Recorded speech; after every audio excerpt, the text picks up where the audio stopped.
But good morning, and thank you for joining us today, taking a moment in these exceedingly crazy times to be part of an important community conversation.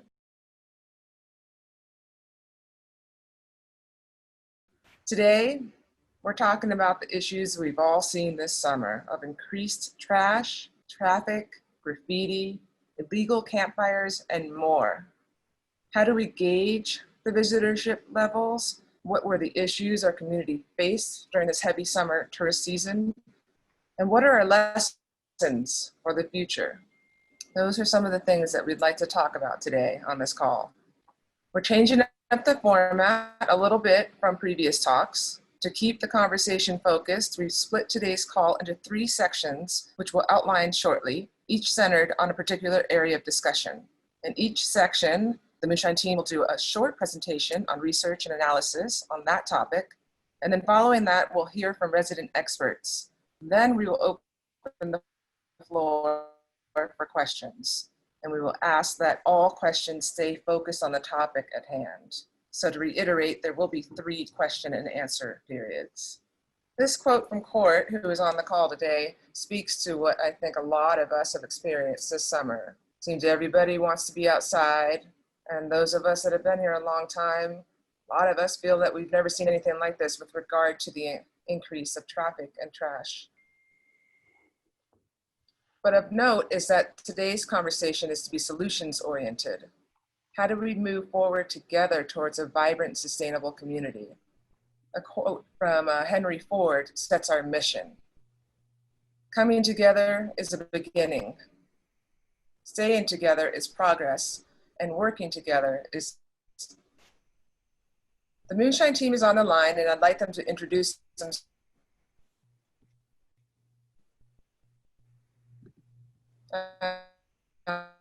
So I'm Alex, news reporter for Moonshine Ink.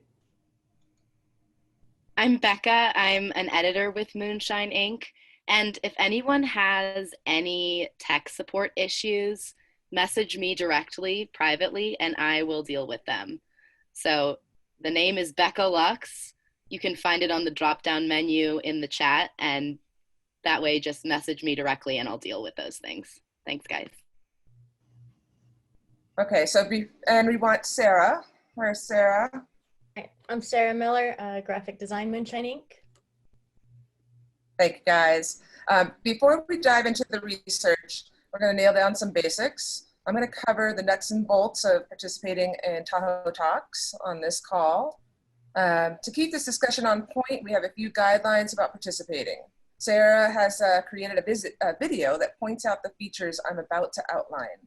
First, mute yourself. It seems that everybody's been doing that already. Everyone's kind of got Zoom proficient, but keep background noise from distracting others. Second, we encourage people to use video. It keeps it personal, it keeps it real.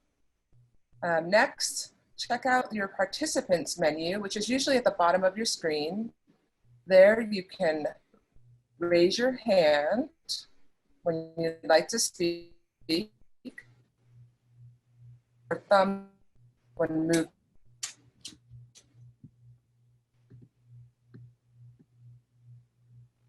And then there's the chat, which is usually also on your screen.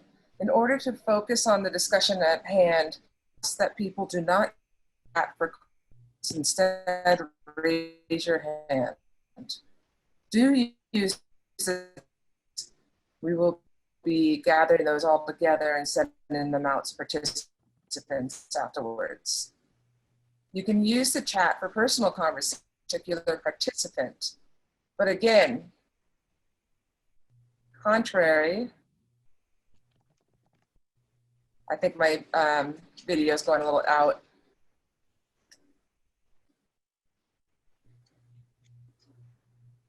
Becca, you want to pick that up? I think you're good right now. Yeah. Contract have you just is we encourage you to again if you have any questions. Hey, Becca, why don't you just step in real quick?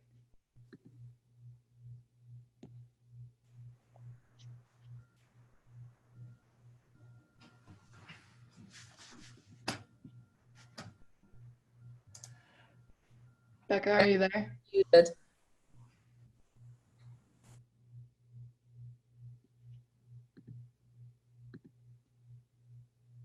Oh, dang. I clicked unmute and mute so many times. I'm sorry, you guys. I'm not sure what part everyone could hear from Mayumi there, but just making sure everyone's muted, which it seems like everyone is. And so as far as using the reactions, you can click down in the participants menu. And once you're in it, you have the little option that says more. Oh no, sorry, that's actually my, you can raise your hand when you open up the participant window. And then feel free to use reactions and applause. The chat, as I said, I'm the tech support, so feel free to chat me directly with any issues. Discuss things amongst yourselves, but don't use the chat overall for your questions. I want to point out two view options usually seen at the top right of your screen, speaker versus gallery. Speaker will show one person in a large window, while gallery shows you thumbnails of all the participants. So feel free to play with that. We will be spotlighting those who are presenting, so that gives you, that gives everyone an opportunity to focus on the person talking. And we will also have a timer today. You'll see an actual slide pop up if you have 15 seconds remaining. So be ready for that. And then I'm actually transitioning to myself to speak about on and off the record. Today's conversation will be recorded and will be published. So we want to point out that whenever you're working with journalists, you can opt to take the conversation off record. So that's the case here. For the sake of public discourse, on record is extremely valuable, but sometimes off-record conversations do have their place, and you're welcome to speak off the record in this conversation just by letting us know. You can state so before speaking, and let's move on to a brief rundown of today's agenda. So thank you, Sarah, for getting that slide up. These are our target time blocks. So we would like to discuss, after we get past this intro and Alex is going to give us some great background, we would like to dive in and talk about tourism by the numbers, really just discuss the data of this summer's visitation as opposed to prior summers and what that means moving forward. The second topic, another about 25 minutes for that one. And that will be discussing the response from public agencies and the regulations that are in the works. And again, solutions-oriented, looking to the future.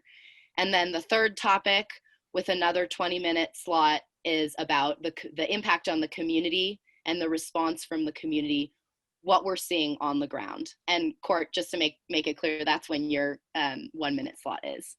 And then we'll have closing remarks, and that's it. For that slide, Sarah. Okay. Oh, there we go, Alex. So this is Alex. Hi. So I'm going to do kind of a quick and dirty background piece on the data that we have been able to find. Moonshine Ink, we recently released an article at the end of August called "Is Tahoe Actually More Crowded Than Summers Past?" And in that, we looked at numbers from numerous different sources. So transient occupancy tax, wastewater flows, traffic counts, trash, calls into first responders, people floating the river, and second homeowner counts. And overall, the different numbers point to an ambiguous picture. So some counts are down, and some counts are even, some counts are up. And those counts included July and August in some cases. And as you can see on this slide, I'm going to jump into some more recent data that wasn't necessarily reflected in that piece, and just that we've found since. So this first slide, influent flow. So this is from, as you can see at the top, Tahoe Truckee Sanitation Agency Inflow Data. And this looks at the month of August for the past 5 years. And what I really want to note is that the MG that you see kind of next to each North Tahoe flow, Tahoe City, etc., that counts for 1 million gallons per day. And so for the most part, what we're seeing here is that Most flows were either similar to or below average their recent years. However, Tahoe City flows were the highest in 5 years. They were this year, 2020, August was 0.86 million gallons per day, whereas in 2019's August it was 0.84. That gives you a little bit of an idea there. The next slide, Sarah, looks at campground crowds. And so as Mayumi explained, she might have gotten choppy at this point, but we are finding that some of the crowds that we're seeing in the area, they might be hanging out in a lot of campgrounds. So as you can see, these campgrounds listed here, this information was provided by the Tahoe National Forest, who we will hear from in a little bit, but these percentages compare this summer to 2019 summer. And these first two campgrounds are traditionally high use, popular campgrounds. The latter two are less popular or lower use campgrounds. And another point from the Tahoe National Forest was they analyzed the amount of escaped fires so far in 2020 and compared those numbers to the previous highest total, and that was in 2018, same date range. And they found that the Tahoe National Forest has responded to greater than 225% more escaped fires this year than in 2018. Another data point to reflect the campground use, Tahoe Truckee Sierra Disposal has seen that campgrounds in the area are seeing more trash and requiring more service than ever before. Some to the point that they've actually doubled their trash service. Another asterisk with the campgrounds is the toilets actually at the campgrounds are vault toilets. And so they are not accounted for by TTSA. So that slide I originally showed doesn't take into account campground restrooms, or at least these campground restrooms, I should note. And then the last slide I have for our quick background looks at the transient occupancy tax.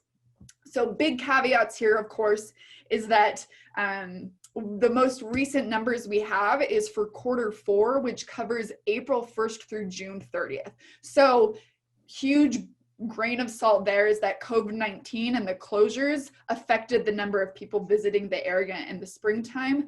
Another caveat with the TOT is that it doesn't measure the property owners who normally might rent out their homes, but instead are living in them, nor does it capture the people who are staying in lodging for more than 30 days. So kind of outside the short-term rental bandwidth.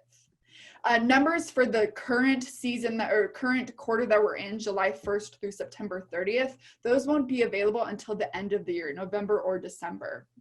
And that time frame won't be as affected by COVID closures as the previous quarter. So an uptick is expected. Town of Truckee, as you can see, the most recent Q4 ending June 30th, their TOT capture was down 59% from the same quarter last year. And then Placer County, I actually put it into a graph here, and you can compare the different quarters for the different fiscal years. So this last little green guy on the far right, that's the most recent quarter. And again, keep in mind that is COVID-19 was well underway during that quarter. That is all I'm going to have for this background. And so now I'll let Becca take the reins again. Not going to take the reins for too long. Thank you so much, Alex. I would just like to, excuse me, I would just like to introduce our first discussion topic, which is starting from the numbers, tourism by the numbers. So we want to get quick 2-minute updates from some of our leaders and experts in the tourism space that are aware of these recent trends and what's been going on this summer. So would Jeff Hentz, are you ready? Would we be able to start with the NLTRA?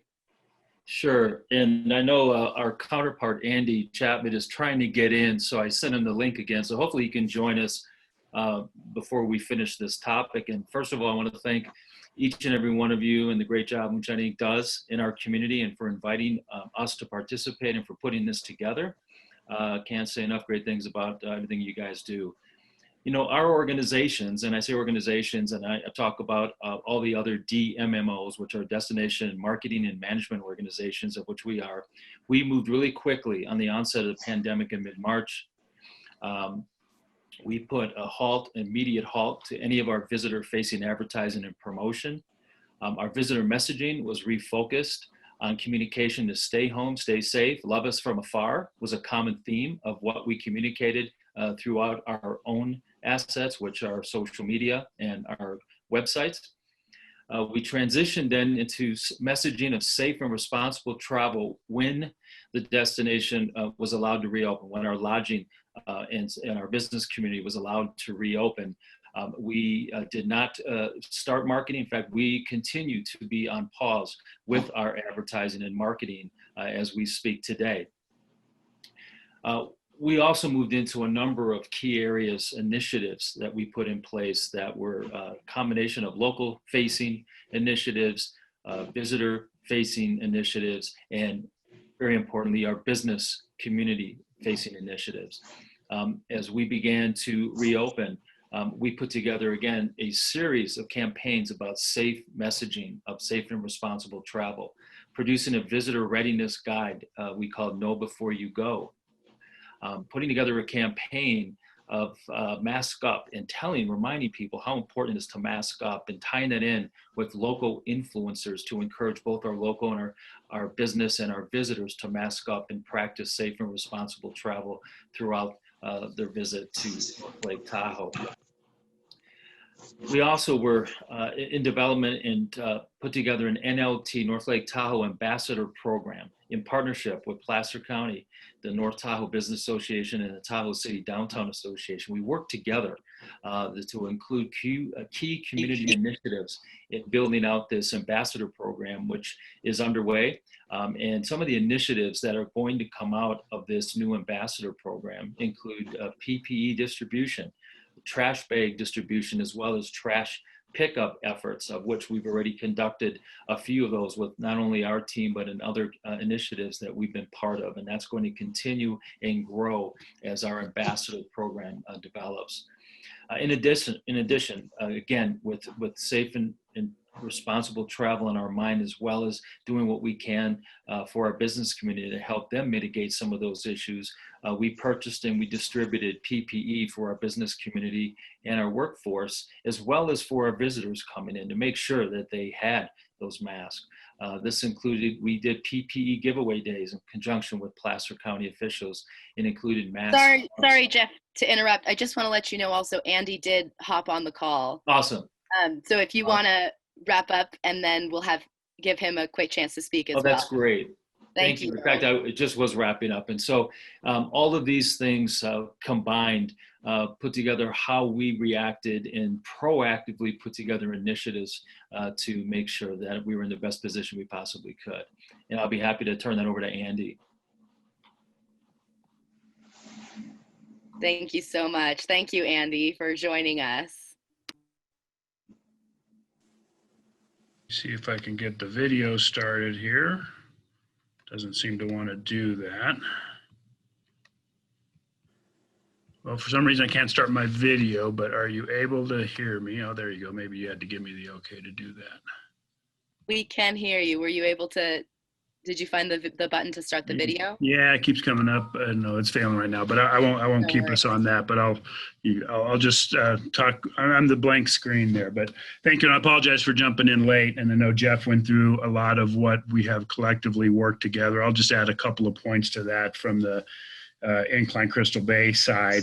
One of the things that we have worked on, I saw somebody just put a chat note about that, the billboards. So we are still participating in the Take Care Tahoe campaign with all the DMOs and counties around the region in sponsoring these billboards around the entry points into Lake Tahoe. Our organization has sponsored and paid for the board at the bottom of Mount Rose Highway.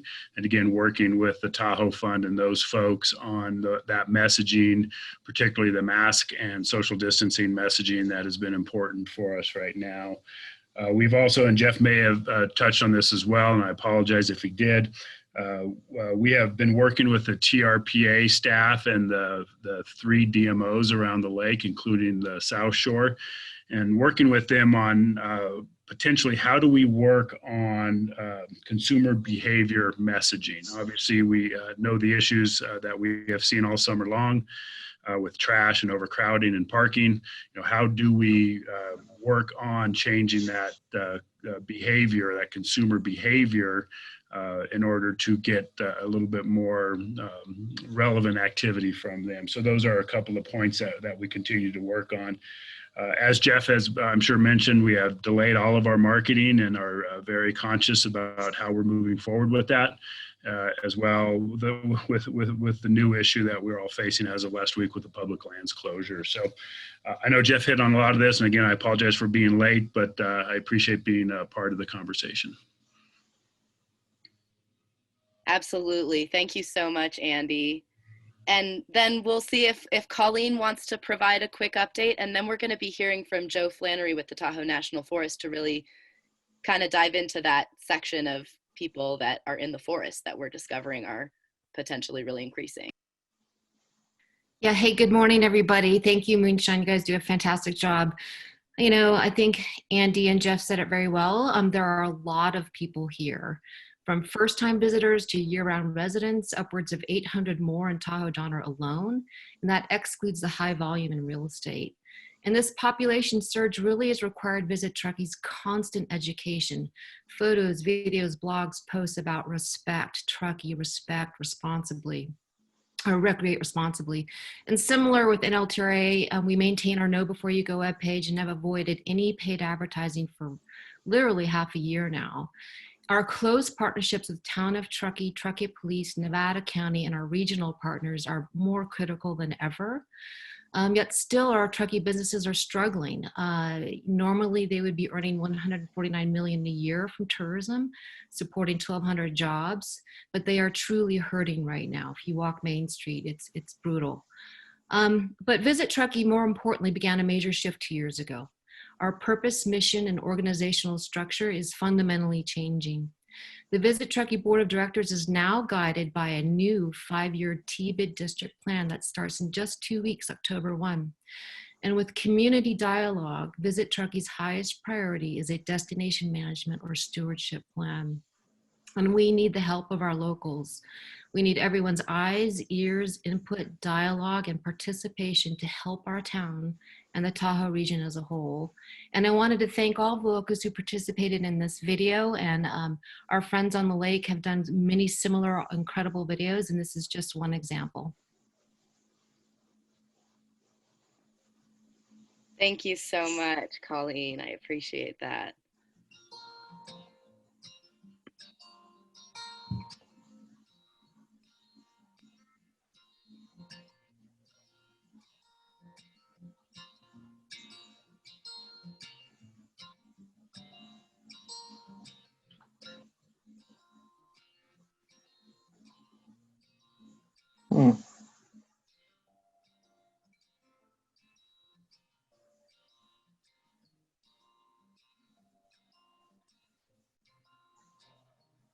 Respect Truckee responsibly. Respect Truckee, recreate responsibly. Respect Truckee, recreate responsibly. Respect Truckee, Recreate responsibly.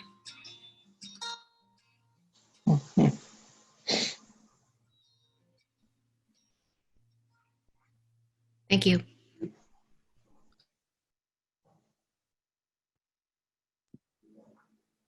Thank you so much.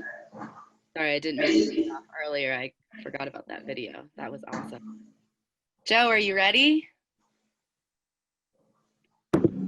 Yeah, sure. Can you guys hear me okay? I also don't have the most bandwidth, but I'll see how I sound. Am I coming in clear? Cool. Well, there's not much more to add from me for the data that you already just showed a little bit ago, and that is what we're seeing essentially is that our typically slightly underutilized campgrounds are basically at full capacity through the heart of the busy season. And I'll really say the heart of the busy season for us is Father's Day weekend through the end of July. And you also saw that for our more typical busy campgrounds, such as the ones along the 89 corridor between Truckee and Tahoe City, and a few others, those little slivers of availability have also been maximized to full occupancy. So what you see basically for campgrounds specifically are typically more utilized campgrounds are at full occupancy, and so are our underutilized campgrounds. We're basically at full occupancy across the Tahoe National Forest. I will say 2 markers that we have that aren't as well tracked. The first one is going to be what we consider dispersed camping. Dispersed camping by definition is camping that occurs outside of an official Tahoe National Forest campground. And those, oops, sorry about that, hit the video button on accident. And dispersed camping, there's no good way for us to track dispersed camping. So what we do is we make guesses in 3 ways. Number 1, we have double the amount of escaped campfires. An escaped campfire is one that has actually left a campfire ring and is actively burning into the forest. An escaped campfire, we've doubled those this year. Abandoned campfires. An abandoned campfire is a campfire that has not yet escaped a campfire ring, but is left burning in a homemade dispersed campfire ring. And those we don't track those, but all we know is based on the recommendations and observations of our staff, from recreation patrols to our fire patrols. We have record numbers of abandoned campfires. And the third thing that we can kind of track, again, is just the observations and experience of our recreation patrols, both on the east side and the west side. And dispersed camping is absolutely on the rise. For example, in Hoke Valley, which is a popular dispersed camping area just northeast of Stampede Reservoir, we counted 300 RVs dispersed camping in Hoke Valley. That would have made it that day. It would have made Hoke Valley the 2nd most popular campground that day on the Tahoe National Forest. It's dispersed camping though. Hard to track. Over 1 million acres on the Tahoe National Forest with limited patrol these days. So again, hard for us to put firm numbers on visitation, but I will say that from observations of recreation managers and our fire managers, dispersed recreation and dispersed camping is absolutely through the roof this year. That's it. Okay. Joe Flattery. Thank you so much. Does anyone have any initial questions to start us off? You can direct your questions at a specific expert or community member, or at the discussion group as a whole. Becca, this is Jeff. I just wanted to let everybody know in the audience that we also posted a number of different videos that we've put together for everybody's viewing pleasure at their convenience. Thank you, Jeff. Mm-hmm. It's Colleen, you guys. It might be good, Amber, if we just put in the everyone link links to our Know Before You Go page. That tends to have all of those great videos. I'll go ahead and put in Truckee's right now.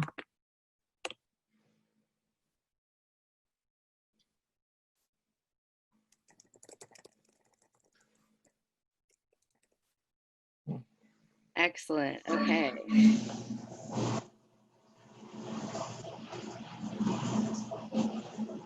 Not seeing raised hands. Does anyone have a question to start us off, or should we start with a moonshine question?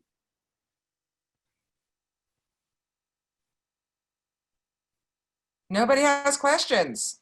Here's your chance. I have a question. Excellent. Go for it. Mr. Flattery, thanks for your summary of the U.S. Forest Service perspective. You know, Nevada County, obviously you're a regional partner of ours, and I just want to talk a little bit about fire rescue and law enforcement.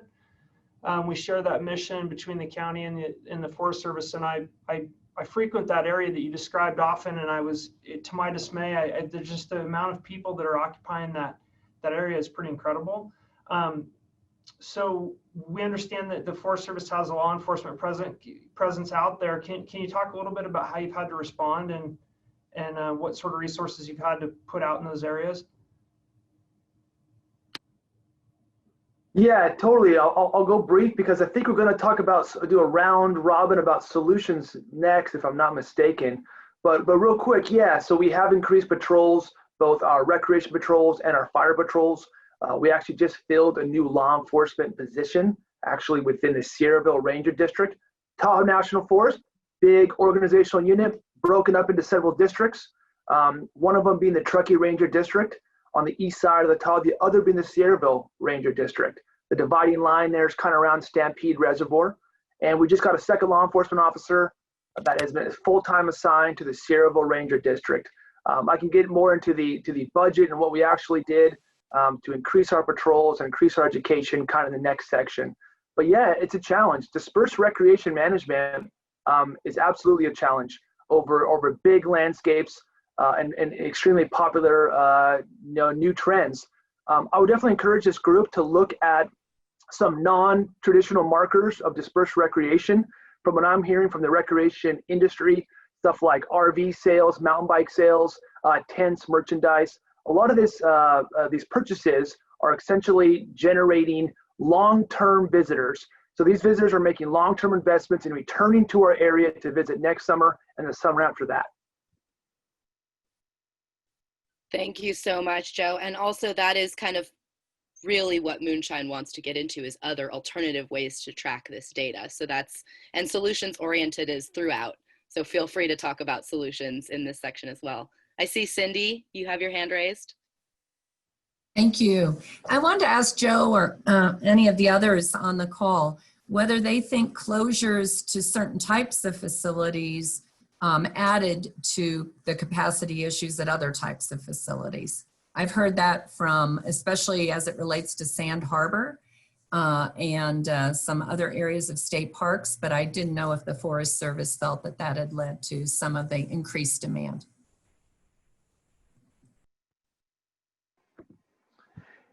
Yeah, I won't speak to anything within the basin. It's not where I manage, but we did notice a trend.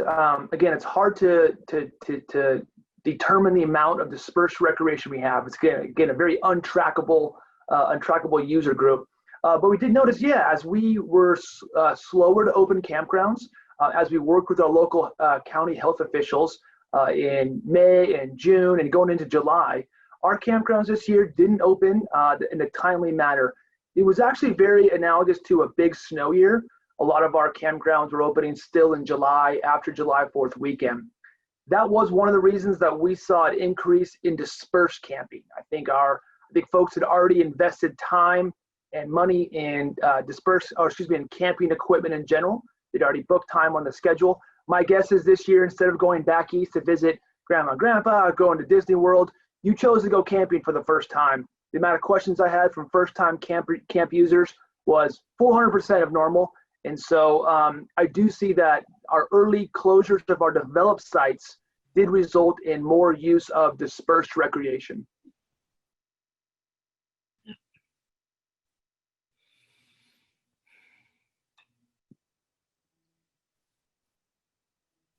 Any other questions? I was just going to say too, I see Perry Norris is on, and Perry, the Land Trust is also now a manager of dispersed recreation. So Perry, did you guys see anything similar? We try and discourage dispersed camping on our properties, but we do have Weber Lake Campground, and it's full every weekend, but our midweek was up about 50%. And we did have a lot of Sprinter vans that were parking randomly on our properties. The good news on some of those RV types is they don't need campfires, and they usually get up and move in the morning.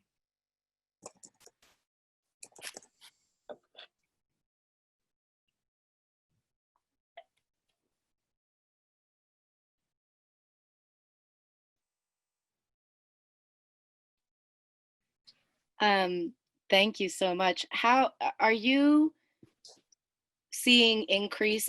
I think this question is for both of the last speakers. Are you seeing, what are the percentages of increase in trash pickup in campgrounds that we're seeing? Do we have data on that?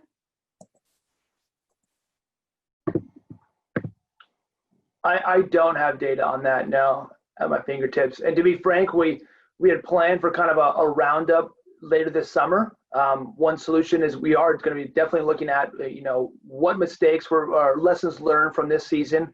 We were going to begin those conversations this September. We want to figure out what we can do better going into next year. Because like I said before, I do think we've converted a lot of folks to public land users, and they're going to come back next summer. And since those talks began, the entire state is caught on fire. And so as far as grabbing more data and beginning those solutions, we're literally just trying to get through every day right now with the public safety messaging and reactions to these unprecedented fires. So I think this conversation for us will begin anew when wildfire season, at least in Northern California, when we decrease down to maybe PL3, PL2, some of those preparedness levels, because right now we're maxed out.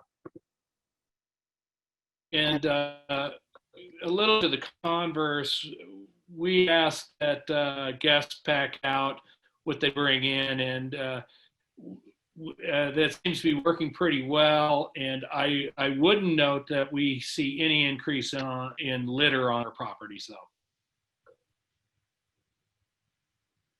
Interesting. You have been seeing an increase? Have not. Have not. Okay. Interesting. From the chambers or the various different chamber organizations, what other sources of data are you guys thinking about looking into to start tracking those numbers of people that aren't staying in traditional hotels or other lodging, or aren't as easy to track because they're in the forests? Well, I'll go ahead and jump in, and Andy, I'm sure will as well. But we can track somewhat unsophisticated our hotel motel data, and to a very limited degree our short-term rental vacation home. There are new sources available to track that data better, specifically the short-term rental. And so we're in the process of securing that ability to get better data from that sector, which makes up, close to 60% or more of our total inventory. So we know what that is. But I think one of the things we have to figure out is tracking that day visitor data and how we can really measure that. And we don't have that ability yet, but we're certainly going to be working every channel we can to identify what that looks like. Because with me was my first summer, I recognize that was a significant part of our increased traffic this year, obviously along with a number of the second homes that were folks were occupying those and staying in those primary homeowners, making that their primary home.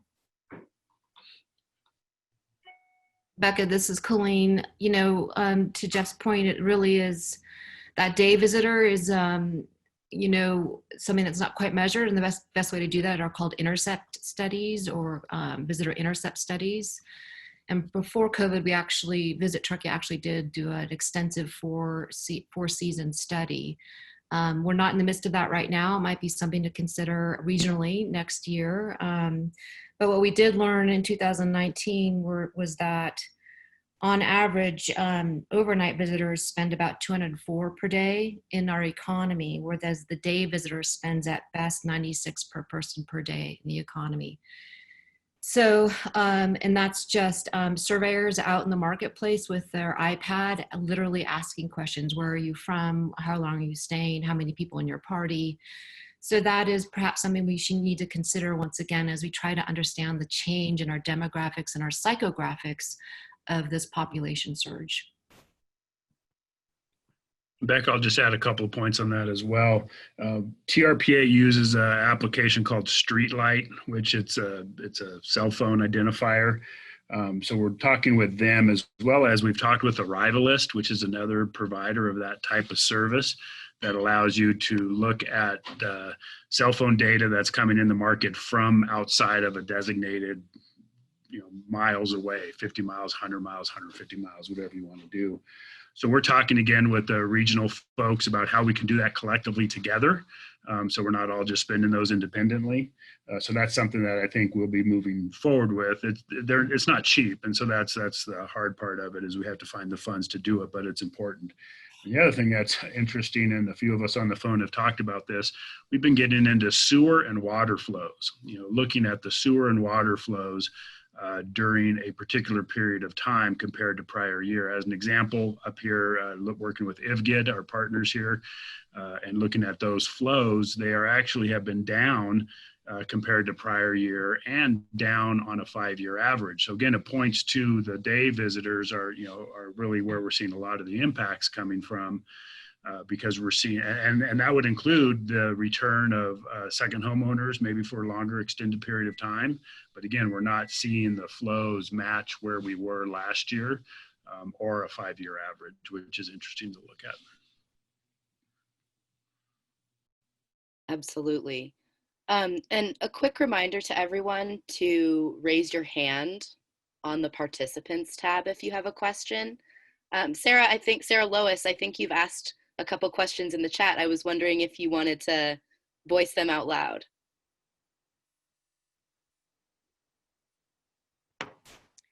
Can you hear? No. Oh, you're good? My microphone doesn't work. Or can you hear me? Yes, you're good. Oh, okay, because I know it hasn't worked before. Not really. I'm trying to stay on the down low because I tend to have a lot to say about a lot of this stuff. But yes, I am, as has been discussed up to now, very interested in the non-traceable data that, as everyone is pointing out, is what is probably at the root of what a lot of this impact has been showing, even though some of the standard data, the tot taxes, all these other things aren't really representing, I gather, what's been going on in the region that's really impacting us. So as was just said, the cell phone tracking might be helpful, even though it would be an investment financially. And then, as I just posted, related to a prior discussion, I'm a little concerned about, obviously the CHP doesn't have the manpower to really deal with it, as we've seen from Sand Harbor. But what concerns me is just some of the environmental impact with sediment and erosion and all of that sort of thing, as related to these dispersed camping and all the other things that have been discussed. So that's just why I punted that little bit of information in there. It might be, we're going to address that a little bit later.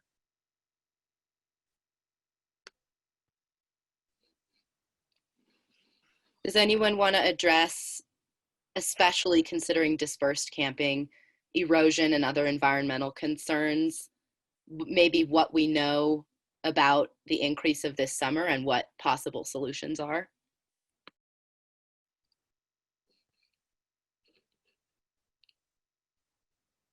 I can talk from the county perspective on those rural dirt roads that service those areas where dispersed camping is happening.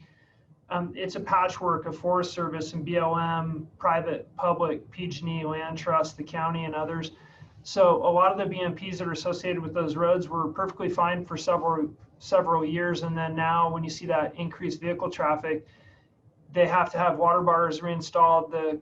All the culverts need to be redone. We need to work with partners, like Truckee River Watershed Council, to do stuff that essentially has been forgotten for a while, but now needs to have direct attention paid to it.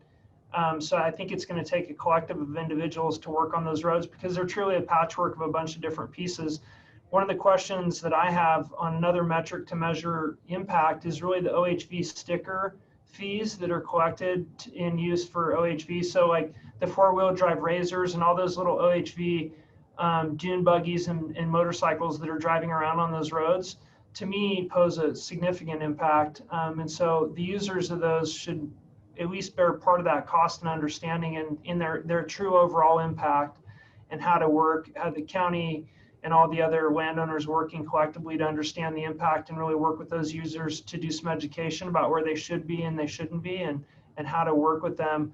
Because oftentimes it's not that they're necessarily they don't mean harm. They just don't know the difference between responsible use and irresponsible use. So I think there's some pieces, and I'll talk more under the governance part about maybe how the county can help.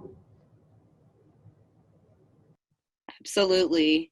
And that's a great transition as well into the next topic, which we're just coming up on time to start discussing the more agency-based, specifically solutions-oriented topic. But before we go, I was wondering if anyone wants to address, as far as we're looking at those increased campfire numbers in the forest, as far as illegal campfire enforcement, just considering that this is where we are right now in the middle of all of this concern over wildfires.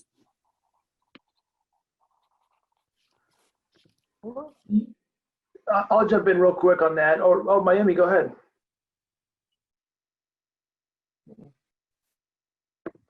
Well, first of all, the entire Tahoe National Forest is closed right now.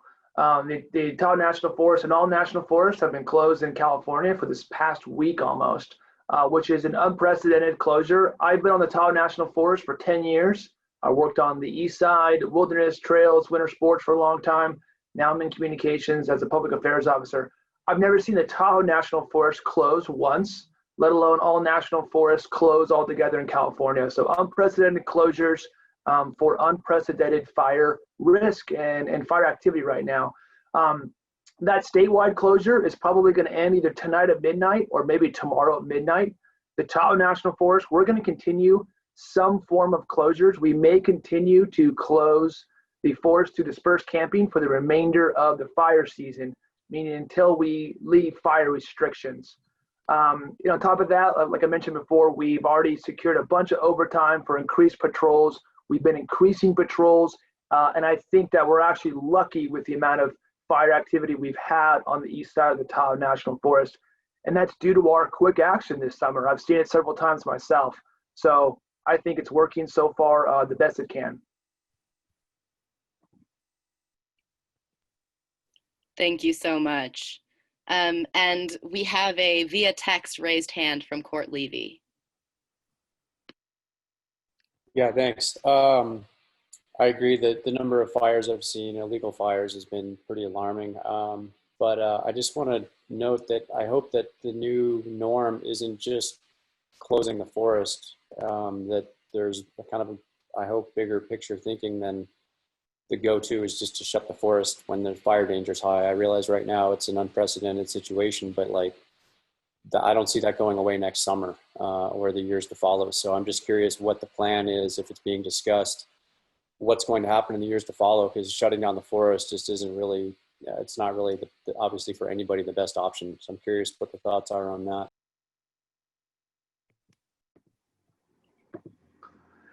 I will say that the Tahoe National Forest, we are going to be looking at how we manage dispersed camping, and I think we're real excited for groups like this to start to talk and to help us in those lifts, help us in designing creative solutions.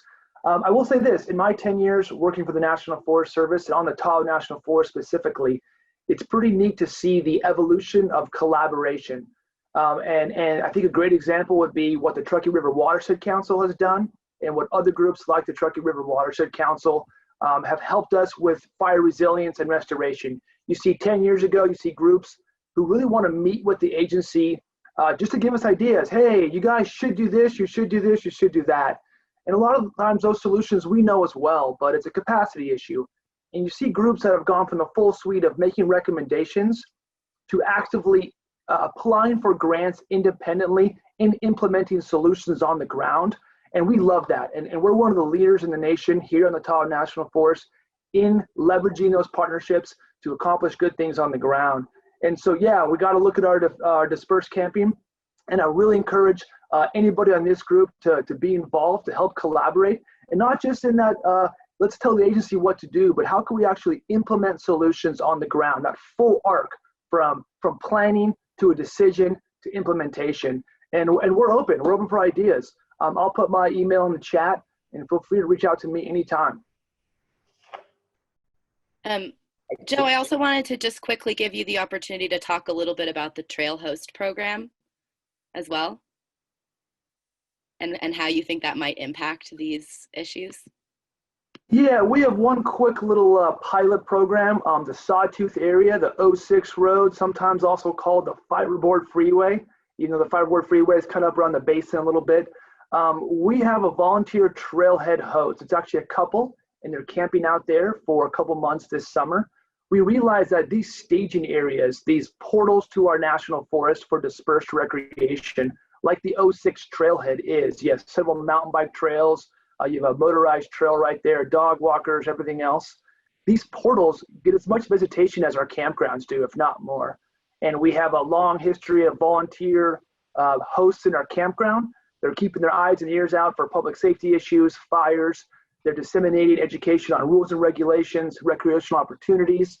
And so we did a pilot this year at the Sawtooth Trail, partly due to the extreme fire danger we knew we were going to be into, and partly because we had the right people apply to be volunteers at that time. And so we think that's a neat pilot program. I see that in the future, on the 20, 30, 40-year horizon, I see a lot of our dispersed recreation portals and dispersed recreation experiences on National Forest System lands. The probably end solution is there'll be much more of a developed recreation experience. We get national park, state park crowds without national park and state park facilities.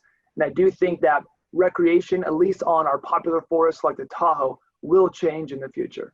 The recreational experience will change to a more developed one. Awesome.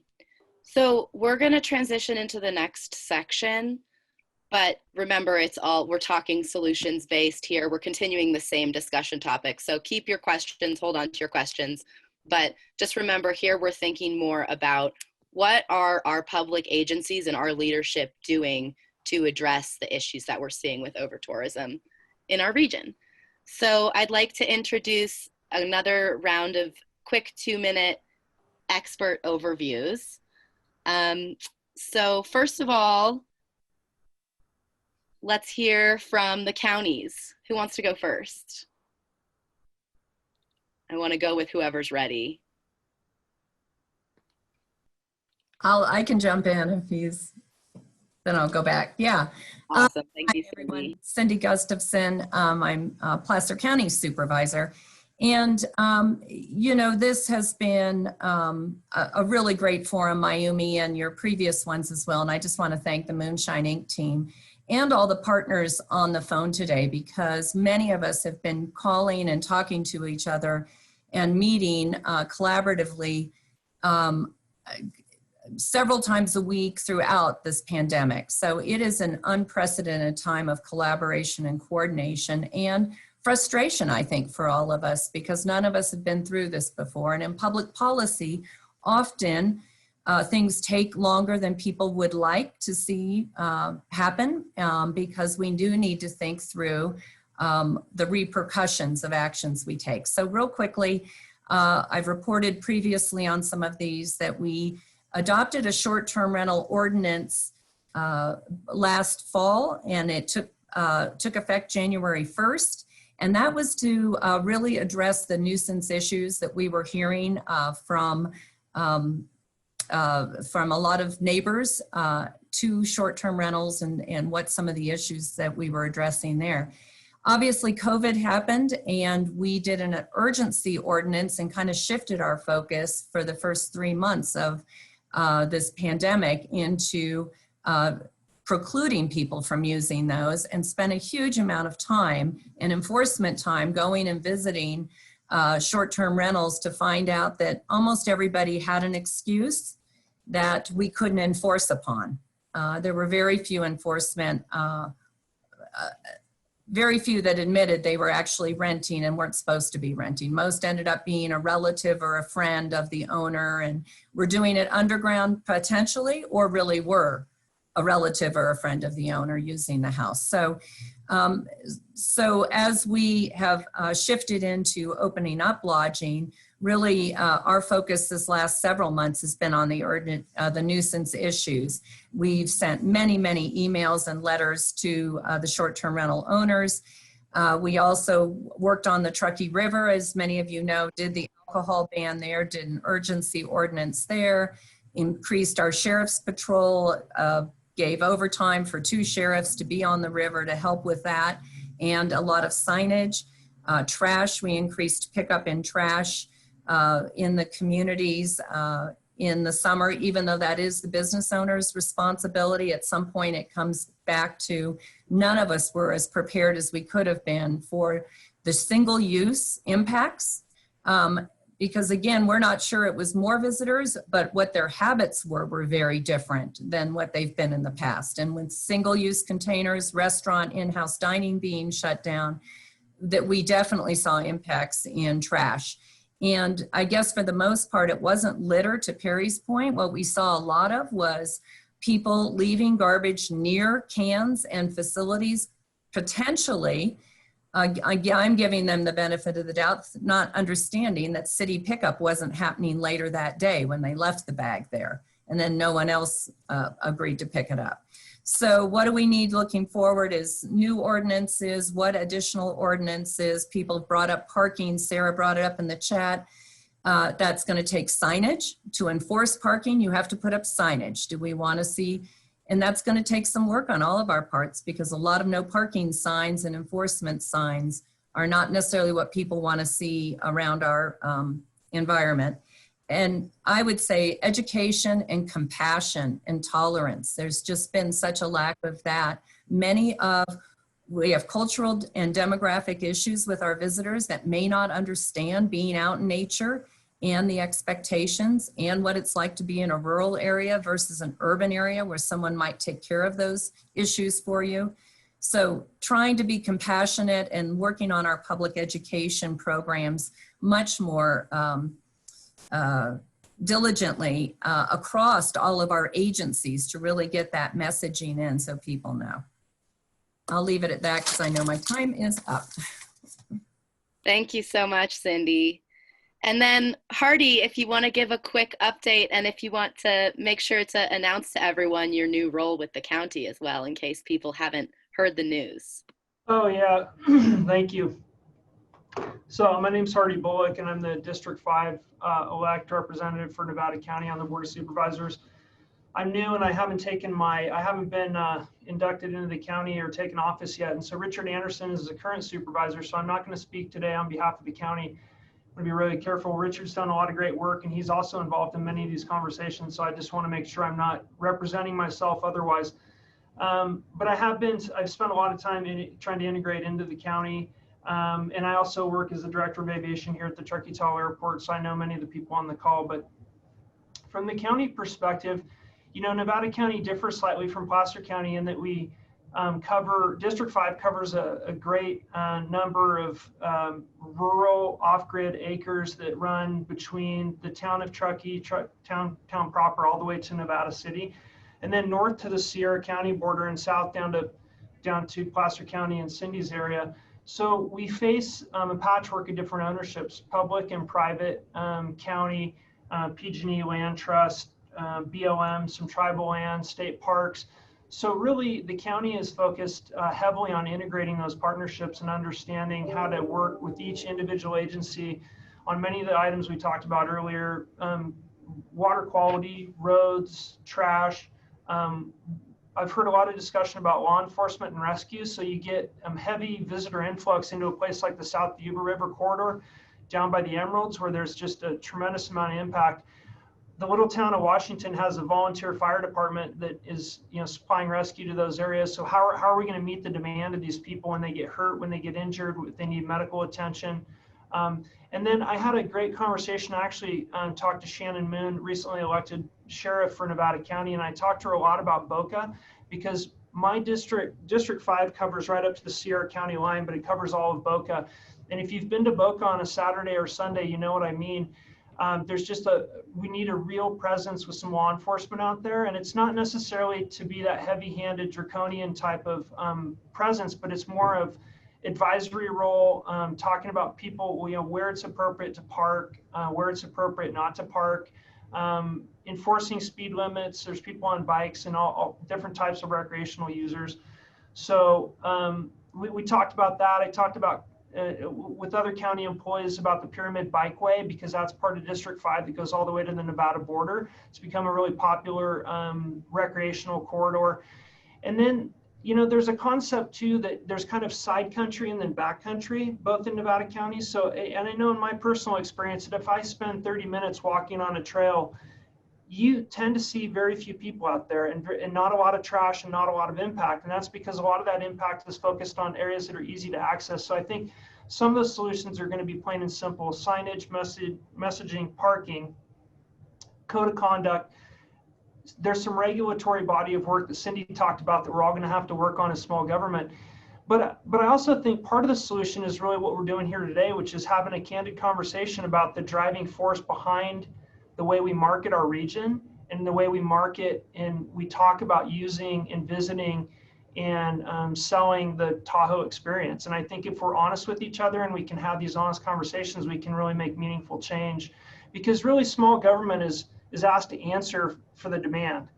But many times small government, county, local, state, and the entities that exist on the ground are not part of the driving force. And so there's a little bit of it's a little bit disjointed there. So I think bringing those things into connection, I think, is an important conversation to have. So from my perspective, it's one of the most important.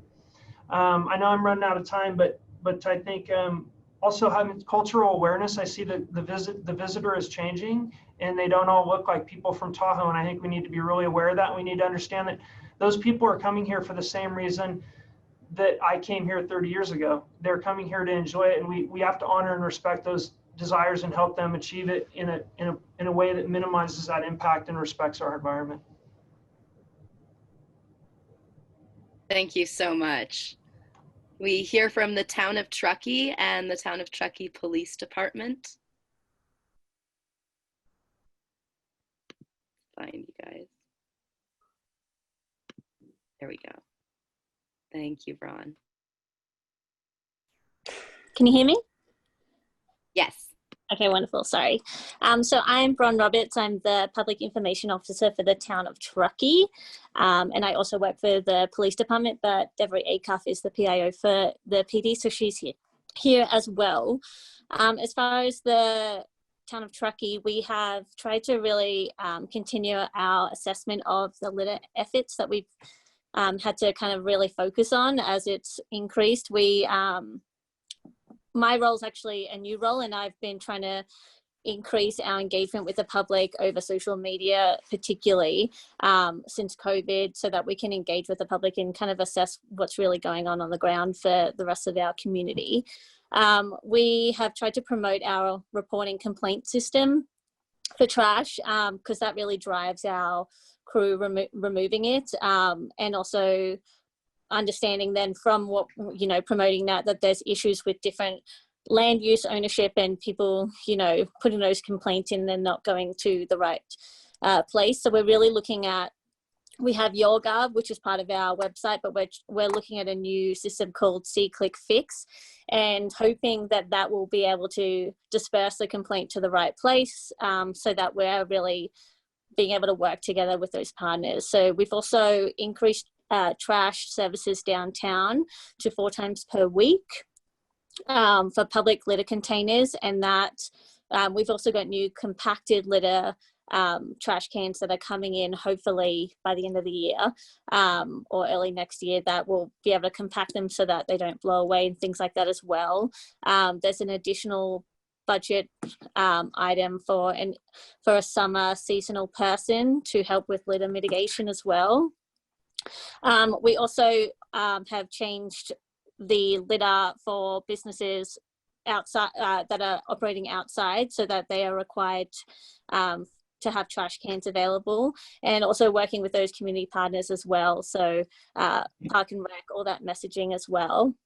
We've also worked with Placer County to strongly discourage visitation, particularly over weekends. And then most importantly, before we run out of time, Deb was going to say it, but we did implement some overnight parking restrictions on portions of Donna Pass Road. And Deb, do you want to talk about short-term rentals?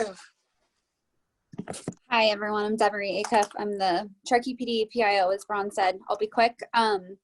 We are fast tracking our short-term rental ordinance. This wasn't supposed to start discussion until early next year, but now we're going to take it to council later this month, and then it will be in effect January 1st of 2021. This is like Placer. We're trying to really regulate those nuisance calls, which would be an example of trash, noise, and parking. We've increased our fire evacuation posts and just disaster awareness posts for locals and visitors alike. We have a new police department website for ease of finding all of our information. And we just had a Shred It event this last weekend, which also included e-waste, and it was from 10 a.m. to 12 p.m. for locals.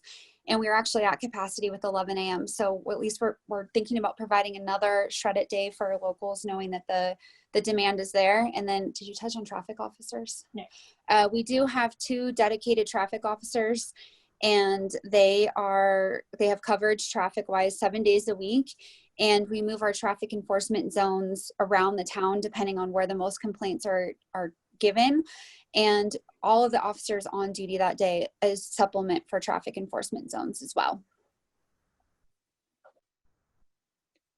Thank you so much, Devery.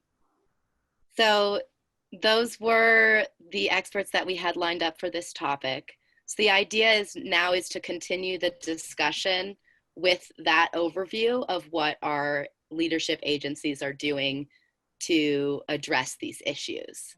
So with that being said, does anyone have any questions to lead us off into this topic? Otherwise, we can ask one. So I'll start us off. Whatever agency wants to respond to this is great, or I see other, I know, okay, let's have Dave go next. I know other people are on the call that are experts that can also jump in. But to start the discussion, let's talk about what are the best ways to share resources like the video that Colleen shared. A lot of people are organizing and doing great stuff in the community on this topic. So what are the best ways to share that? And I will also start with Dave, and you can also ask your question. Yeah, and I didn't, thanks Becca. Dave Polivy, Mayor Truckee, small business owner in town.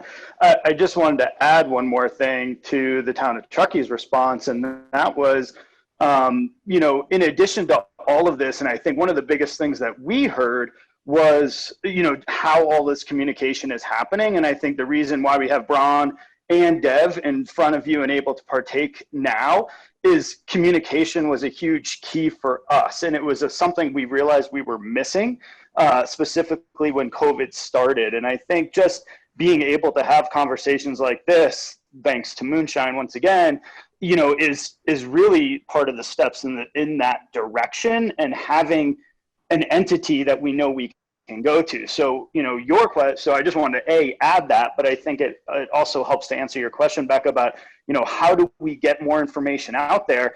It's going to take a concerted effort, but it's also going to take a combination of messengers. And that can't always be necessarily the tourism providers. I think when different messages come from different entities, they can change in their gravitas, or they can change in how they're being heard. And so I think that's one thing as a region we should start to look at is, you know, who's the best messenger? And that's an example where when Cindy and I did get together in Placer County and town of Truckee, you know, that was the timing for a message from people like us. And I think that makes a big difference, is knowing who the best messenger is for the different types of things we're trying to do outreach on, in addition to all the educational work. So I just wanted to add the town of Truckee putting in really that point person on communication, so that we have somebody now that can connect all the dots as well. And just to add with what Dave's saying, I think one of the biggest things we're trying to do is really figure out how we can do joint messaging with different agencies, and figure out how we can really all be saying, you know, the same thing to visitors, because not everyone's going to come to the town of Truckee site or somewhere else. And, you know, we've found a lot of positive and impactful messaging has happened when it's been combined. And so, you know, I've been having a lot more meetings with Park and Rec, you know, Placer County, whether it's Tahoe Regional Planning Agency, kind of with, okay, how do we combine this? Or like for next summer, how do we, you know, get to the visitors before they get here? So we're not just relying on Visit Truckee or someone else to do the messaging, and we can try and educate people as well. That's really interesting. Sarah, I want to get your question in, but I'm wondering if you could follow up on that, if you have any examples of ways that you've worked to reach our visitors before they even come up. So we're looking at, you know, whether it would be effective if we could get some sort of geo mobile thing where potentially, you know, people get a text message once they get into, you know, our region with, you know, some, you know before you go kind of things like that, or whether we do bigger campaigns where we put all our funding together so that those campaigns reach further out, you know, out of our region, so that when people are coming to visit, they, you know, are more aware of where to go, whether that's Nixle or whether that's just having those printables with litter, that kind of thing. Awesome, thank you. All right, Sarah Lois, your turn.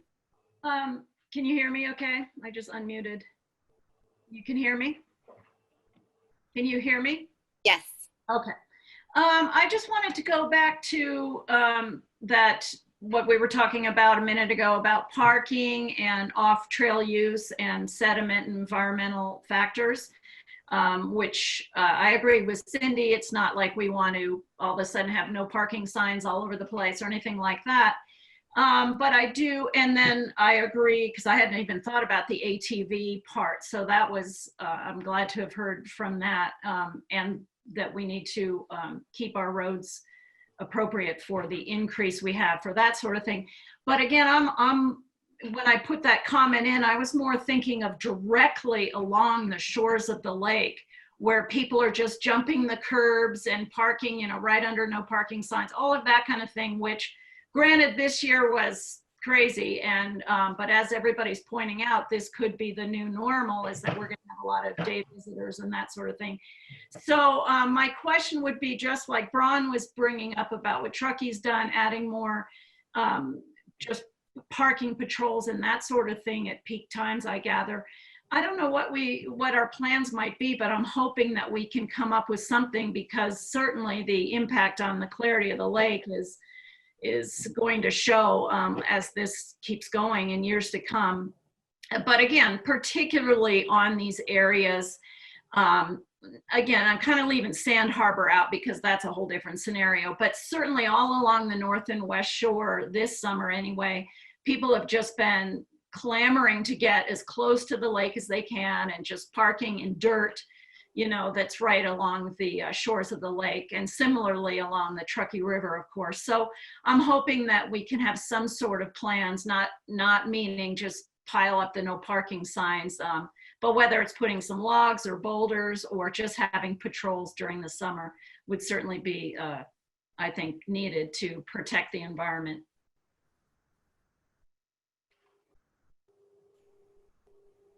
Thank you, Sarah. Do we have any North Shore leadership that want to speak again as to parking? Sure, I can jump in again. You know, Sarah brought up these points, and we've had many complaints, especially in the Hurricane Bay area and along the Truckee River. In both of those areas, Caltrans is the entity. It's state highways that we're dealing with. And so certainly from an environmental perspective, there have been a lot of barriers and curbs and bollards installed, but it's amazing how quickly people find ways to wedge in between them and around them and get just their wheels right outside the fog line.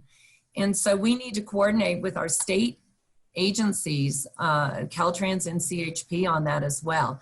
When I was talking about the no parking signs, I was looking at some of the county beaches that are accessed off county roads. And that's what our county council told me. We'd have to post a number of no parking signs like they've done in Incline Village to keep people out of some of the neighborhood parking. But I don't know the rules and regulations. Maybe somebody else on the call does for Caltrans.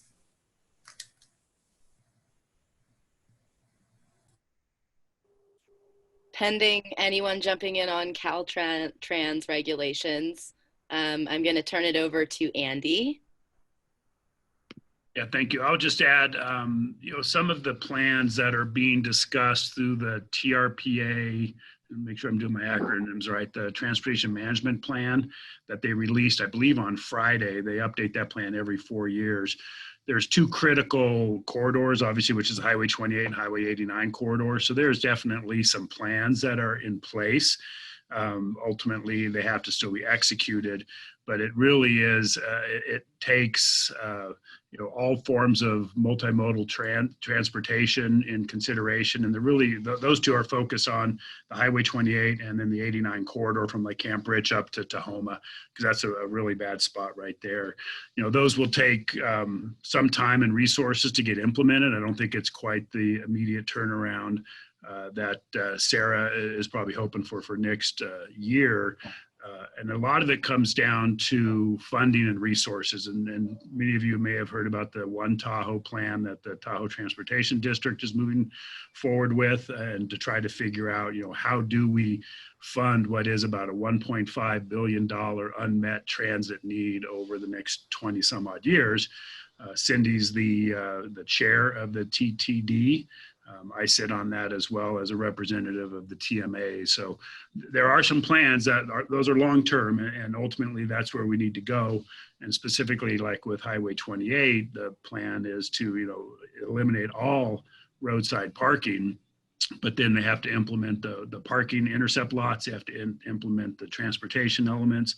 So there's definitely plans in place. It's just some of those are long-term plans. And I think what we're looking for is some short-term solutions as well. And I just popped in to thank you, Andy, for bringing up some of that long-range planning, because I think we all know that with the growth in the Bay Area and Northern Nevada, the Sierra we were already headed this way pre-COVID with increasing visitation to our region, just based on increased population within that drive-up area. We've been talking about that as long as I've actually lived here in Tahoe. And so as we've watched Northern California and Northern Nevada grow, we've got to be prepared. So we are doing a lot of long-range planning. How quickly we could expedite some short-term solutions, I think, is really incumbent on us to push forward on those as we're looking at those corridor plans. What can we do? And just finally to say, part of the job of public officials is to have equity solutions so that everybody can come to Lake Tahoe and use it. But how they get here and how they use it is what we need to focus on our controls on. So looking at making sure we have a transit system. If we keep them from driving their car in the basin, that there is a shuttle they can get on and get to the beach or the park and the facility and use the lake. So. Thank you so much, Cindy. I'm going to ask Katie next to ask her question, but first, if you're ready, Court, I wanted to we do have sort of our last discussion topic, but we're kind of just going to move into that. Court, if you want to take a quick minute to update us on what we're really seeing on the ground anecdotally, what is our reality on the ground? He's our representative. I know we all know that he's been really active on this topic. So if you're ready, Court, I want to get your quick update, and then we'll jump to Katie, your question. Sure. I might stray just a little bit, but I made just a quick list of what I think we need. The first is more interagency and government coordination.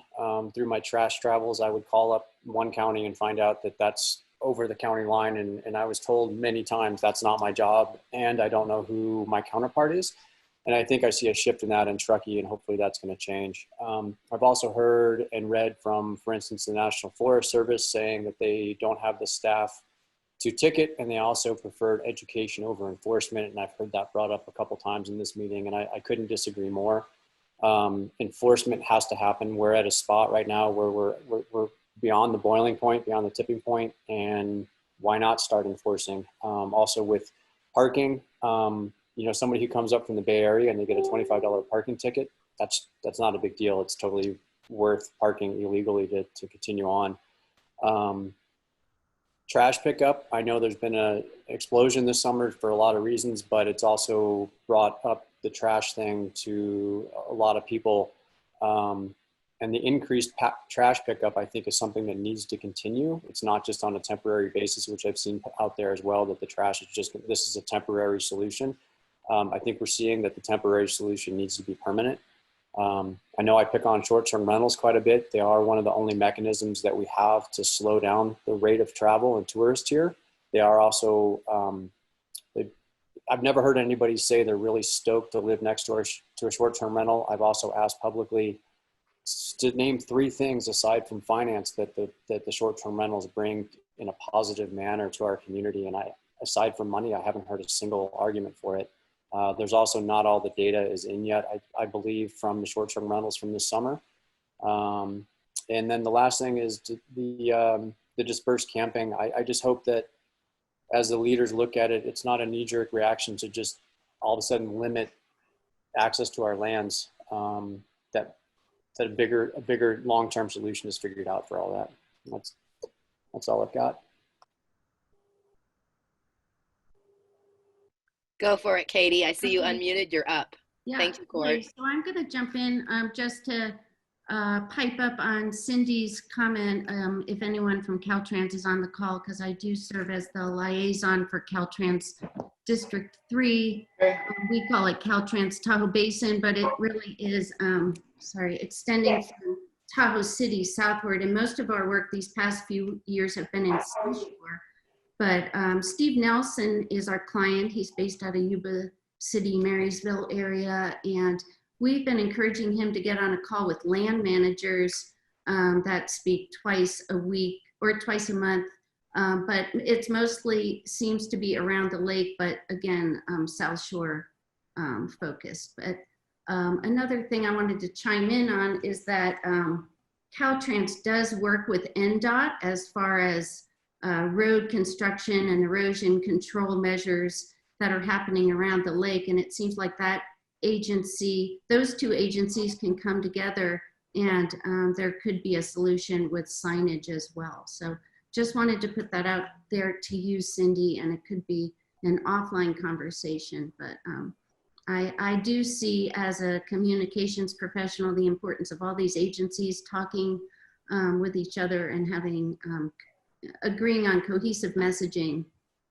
And then my final comment was to Colleen, asked about best ways to share the video.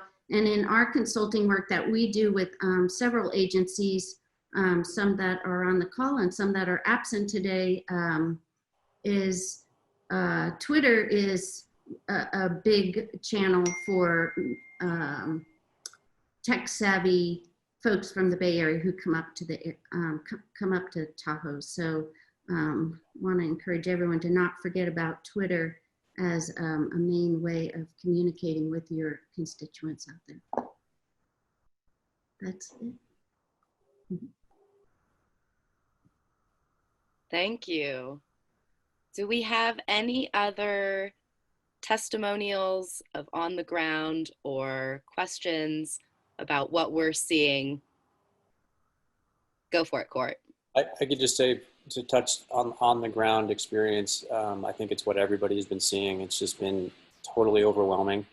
And the locals that I've coordinated with, speak to, and hear from all the time, I get people contacting me daily, as I'm sure the representatives do, just completely frustrated and don't know what to do and don't see an end in sight. And it's just been completely overwhelming, and people don't like to leave their house anymore. And that's not a great thing. And I hope that something can be done to make life better. You know, the short-term rental, again, minimizing that minimizes traffic. We have houses that can sleep, 15, 20 people. That just brings in way too many cars. There's an inequity with the taxes too. If you look at the breakdown per night for taxes compared to a hotel. So anyway, as far as just on the ground, it's also been kind of a slap in the face that when there have been times where we've found somebody who's done graffiti and the police and the district attorney just flat out say they're not going to prosecute. It's kind of hard to understand. So anyway. So that sounds like that's something for Truckee Police Department to respond to as far as graffiti enforcement? Yeah, I can speak to that. So as far as graffiti, it's found, you know, multiple places around city, town limits, of course, but it's not always our jurisdiction. A lot of it we've seen up at the train tunnels, and that's actually Placer and Nevada County. So we do refer down to their Public Works Department to get that cleaned up. Anything within our town jurisdiction, we take care of right away once reported or once one of our staff members does find it. And then as far as short-term rentals, you know, part of that ordinance is really to regulate occupancy levels and parking in there. So it's based on number of bedrooms, not number of beds necessarily in the house. And then for parking, it's going to be how many cars can fit on the paved parking pad in front of the house. So hopefully that does alleviate a lot of the nuisance calls that we are seeing.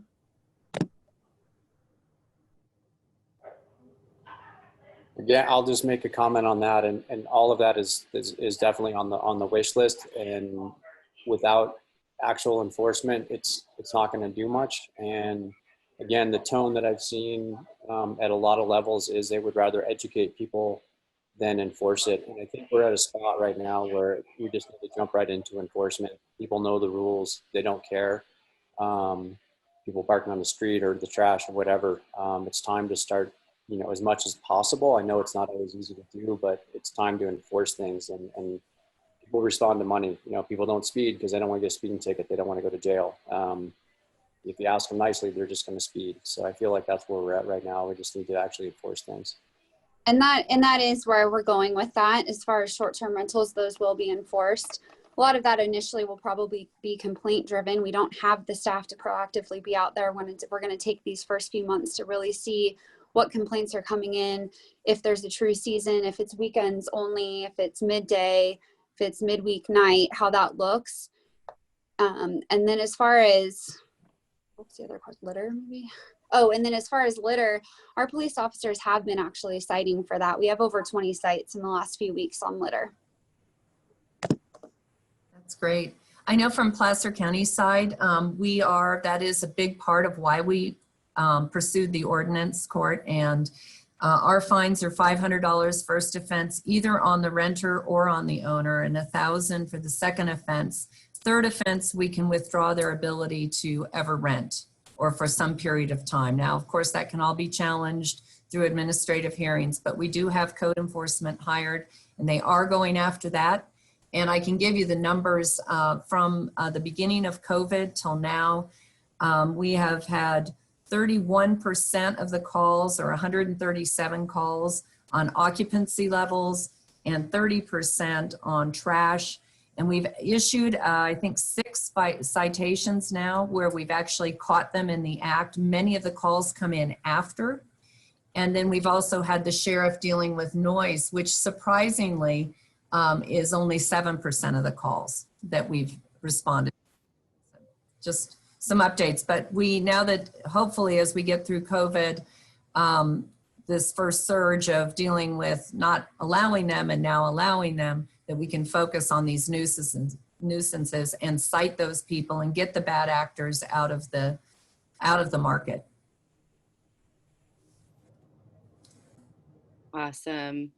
We are going to wrap up, but I did see Hardy, you had your hand up. Did you still want to, did you have Yeah, thanks. I was just going to mention on the slightly different topic, but on the messaging, we found, at least in the airport world, that if we create content, and ours is our web camera, we have a really good webcam, we get a high rate of participation in our communication. And I think that if government, like at the county level, from Nevada County's perspective, we can integrate those messages into content areas that visitors really want and visit. So whether that's a Chamber of Commerce or Go Tahoe North or whatever these other content areas are, we can make a little bit more traction and headway instead of just sending out a form letter, a piece of mail that somebody believes is just a message that they may or may not have to read. But if we can integrate that content at a higher level and use social media where we meet the visitor on their terms for the reasons they're coming to Tahoe, and then work on the message from that perspective, I think would be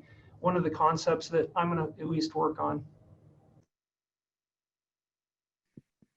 And if I could just chime in, Becca, this is Liz from the North Lake Tahoe Resort Association. Hi. One of the things that we really work on is, again, the communications piece. So we are business facing and we're also visitor facing. And so I would say following our local pages on nltra.org, signing up for our newsletter.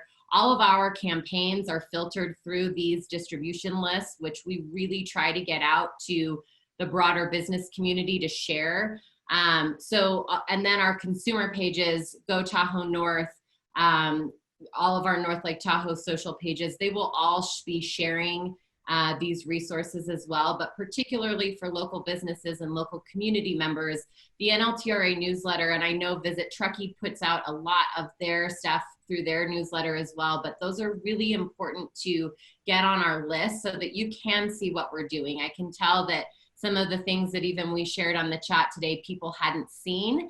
And so, you know, we really want to work hard to get out what our advocacy messaging is, so that all of you can help share it, because we feel like the more people that have access to that information, obviously, the more powerful it becomes. So just wanted to send a nod to please sign up for those newsletters, follow our pages, so you can see some of the stuff that we're working on from a content perspective and education. Excellent. Thank you, Liz. This is Alex again. I'm going to go ahead and put a nice bow on this conversation. Everything that you heard from people today, links, etc., we're going to do kind of a nice summarized wrap up, and we will send it out with the video, this whole video. So we will send that out to all participants.